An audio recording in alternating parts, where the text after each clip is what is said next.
I hosted my family for my son's 10th birthday. I paid for everything: bounce house, cake, games, even personalized gift bags. As everyone sang, my brother pulled me aside and said, "You always make the rest of us look bad." Then he told my son, "When I was your age, I didn't get any of this. Your mom's just spoiling you." My son didn't touch his cake. After they left, he asked me, "Did I do something wrong?" I haven't invited them back since. Last month, my brother called and said, "You owe me an apology. I'm a single mom in Cedar Rapids, Iowa.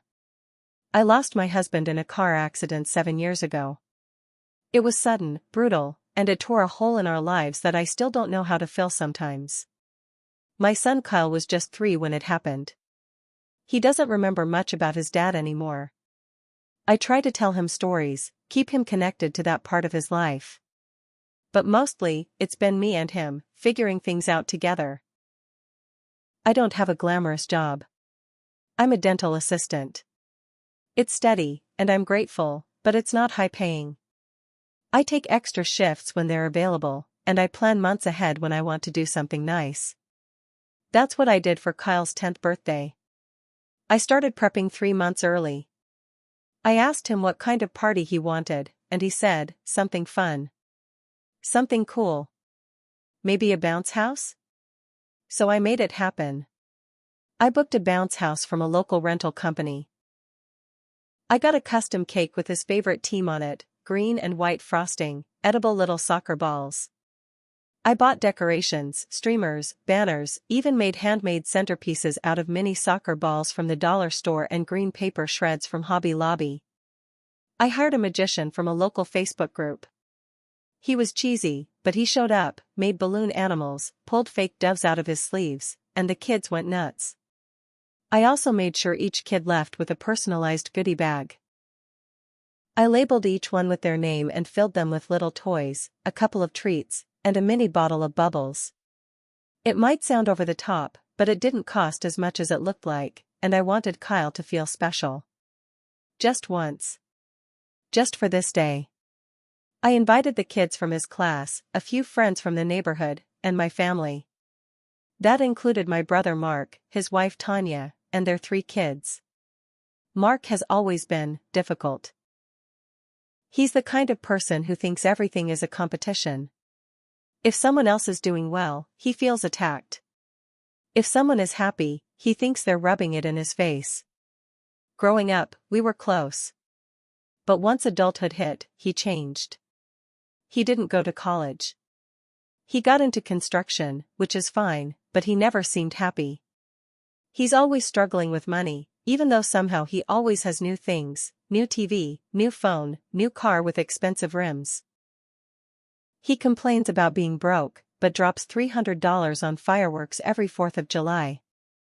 Mark has always said I act better than everyone else because I keep to myself, pay my bills on time, and don't get involved in family drama. Truth is, I just don't have the energy for it.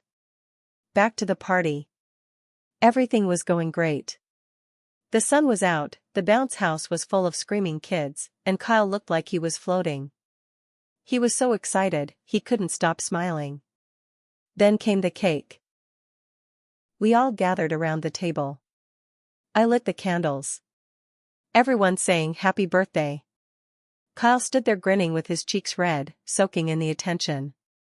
Then, right before he blew out the candles, Mark tapped my arm. "Hey, come here a second." I followed him over to the side of the yard, near the shed. He leaned in and said, "You always do this shit." I blinked. "Do what?" "You go all out and make the rest of us look bad. It's a kid's birthday, not a damn wedding." I just stared at him.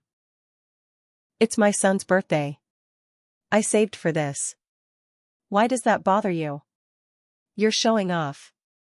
That's what this is. You think just because you're a widow, you get to be the center of attention all the time. Poor little single mom. Look at her go." That hit hard. Not because it was true, but because it was so ugly. I didn't say anything. I just walked away. I should have known he wouldn't stop there. About 10 minutes later, I came back toward the cake table and stopped cold. Mark was kneeling next to Kyle, who had his plate in his hands. Kyle looked unsure, like he didn't know if he should smile or not. Mark was saying, "When I was your age, I didn't get a bounce house. I didn't get special cakes or balloons. Your mom's spoiling you. You're not supposed to get everything you want." Kyle didn't say a word. He just set his plate down, he hadn't even taken a bite, and walked off. I found him inside the house, sitting on the couch, staring at his hands. I sat down next to him. "What's wrong?" He looked at me with tears in his eyes and asked, "Did I do something wrong?" That moment is burned into my memory. I will never forget the look on his face. The guilt, the confusion. Like he thought having fun was a mistake. I told him, "No, honey. You didn't do anything wrong. You're allowed to be happy. You deserve to feel loved." After the party, I packed everything up, thanked the magician, cleaned up the yard. Mark and his family left without a word. I didn't hear from them again for a while. And I decided, right then, that I was done. No more birthdays. No more holidays. No more cookouts or family dinners. If my brother could look a child in the face, my child, and try to dim his joy just because he couldn't handle his own bitterness, I didn't want him around. Period. For the past 2 years, I've kept my distance. My son never asked about his cousins. He just moved on. Quietly. Like he understood on some level that something was broken there. Then last month, my phone rang. I didn't recognize the number, so I let it go to voicemail. The message was from Mark. "You owe me an apology. You cut us off over one comment. Family doesn't do that. You've hurt my kids by keeping them away from their cousin. Be an adult and call me back." I played it twice. Then I deleted it. And I sat there in my kitchen, thinking, he really believes I'm the one who crossed the line.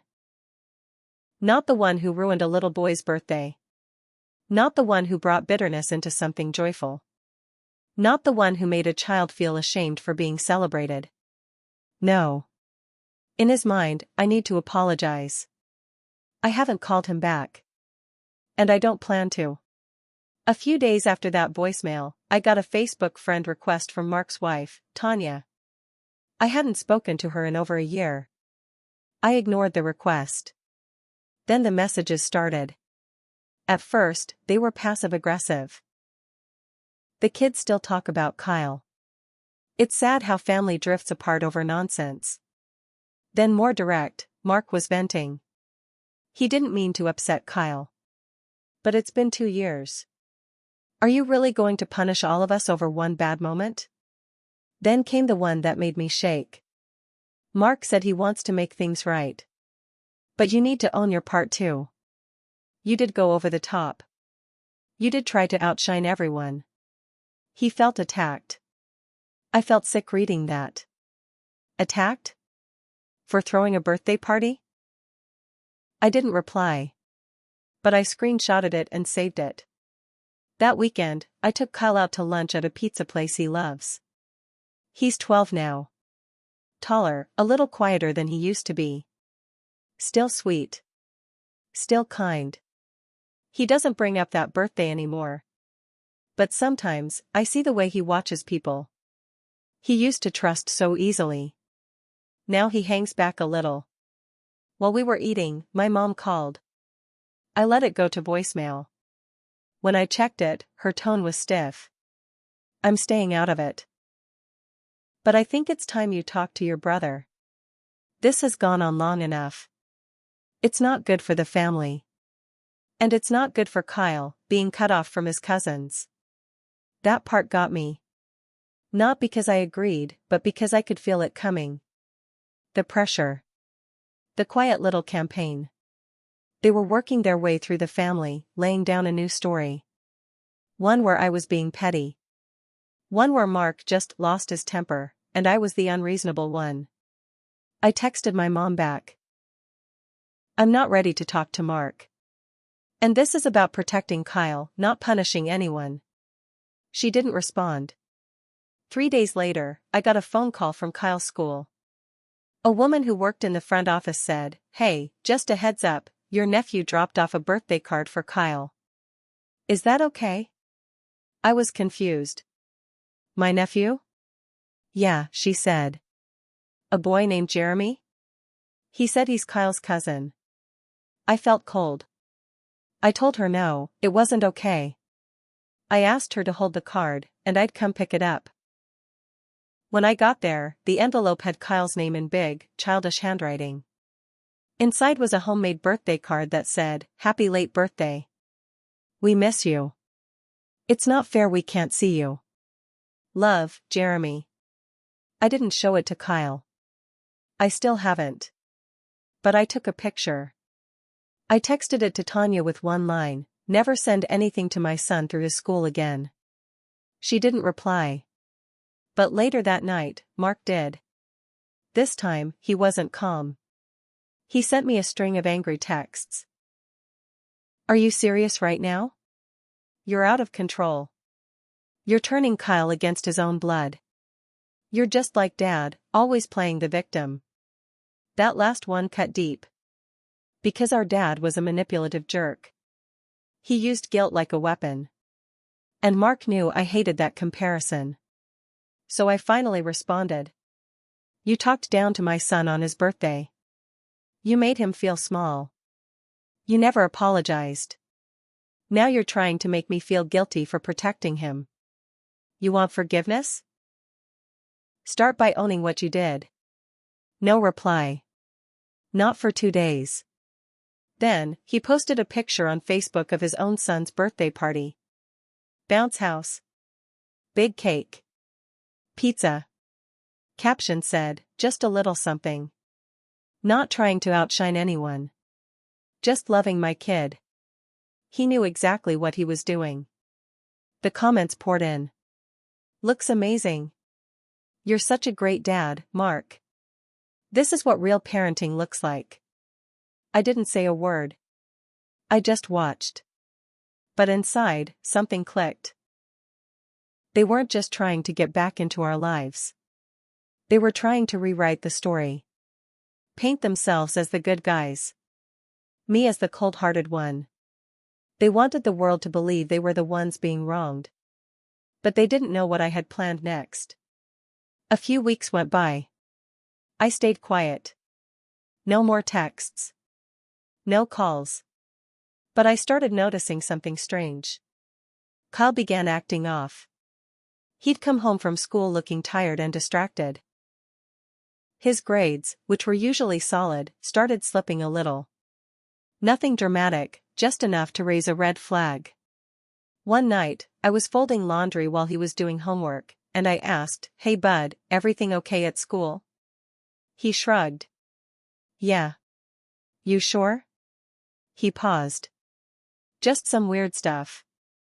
"What kind of weird?" He looked down. "People keep asking me why I don't talk to my cousins. Like, other kids. Even a teacher." I froze. "What teacher?" "Mr. Langston. He asked if I was mad at my cousin or something. He said Jeremy told him there was a family fight." I nearly dropped the shirt I was folding. Jeremy, the same cousin who showed up at his school with a birthday card, was talking to teachers now? I felt something burning in my chest. It wasn't just drama anymore. They were pulling Kyle into it, at school, around his friends, in front of adults. I emailed the school the next day and requested a meeting. I told them I needed to speak with Mr. Langston and the principal. I kept my tone calm but direct. At the meeting, I sat across from Mr. Langston, who looked a little uncomfortable. The principal was polite but firm. I laid it out. "My son is being asked personal questions at school by another student and now by a teacher. I need to understand how that's appropriate." Mr. Langston tried to explain. "Jeremy mentioned some things in class, said he was sad about his cousin. I just wanted to check in with Kyle." "You're not his counselor," I said. You're his math teacher. The principal stepped in, assured me it wouldn't happen again. Promised to speak with Jeremy's parents about boundaries. I walked out of that school with one thing clear in my head: Mark and Tanya were using every angle they could. Guilt hadn't worked. The Facebook show hadn't worked. So now they were putting pressure on Kyle, through his peers, even through his school. I went home and sat Kyle down. From now on, if anyone at school, kid or adult, asks you about family stuff, you don't have to answer. You can say, "That's private," and come tell me right away. Understand? He nodded. Okay.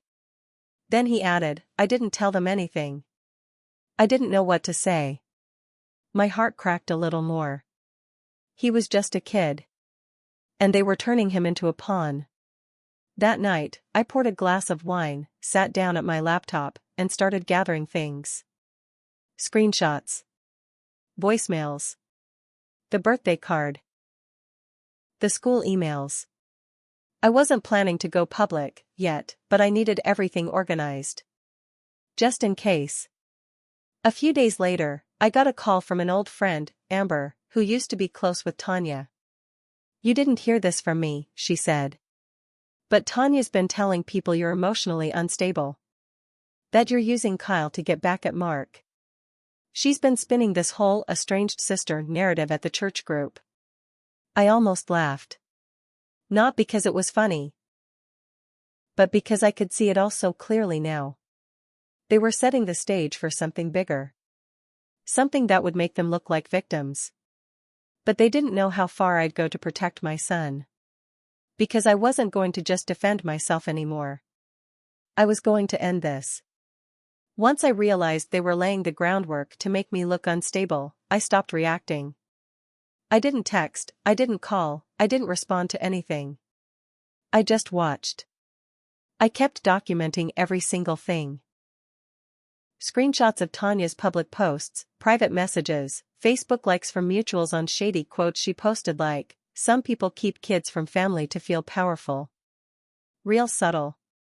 But I stayed quiet. Because I had a plan. A few weeks later, our neighborhood organized a summer block party, food trucks, music, a raffle, all of it. Kyle wanted to go. I agreed, and I brought a few extra folding chairs, set them up near the front, right where everyone walks by. Tanya showed up. I saw her the second she spotted us. She froze for half a second, then turned on that fake, overly sweet smile. She walked right over like nothing had ever happened. "Kyle. Oh my goodness, look how tall you are." Kyle glanced at me. I just nodded once. He stayed silent. She turned to me. "Hey, can we talk?" I stood up, led her off to the side, out of earshot but in full view of the crowd. She looked nervous. "Good. What do you want?" I asked. "I want to clear the air," she said. "We've all been hurt by this, and Mark just wants to move forward." "That's funny," I said. "Because I have a pile of evidence that says otherwise." She blinked. "What do you mean?" "I mean the texts.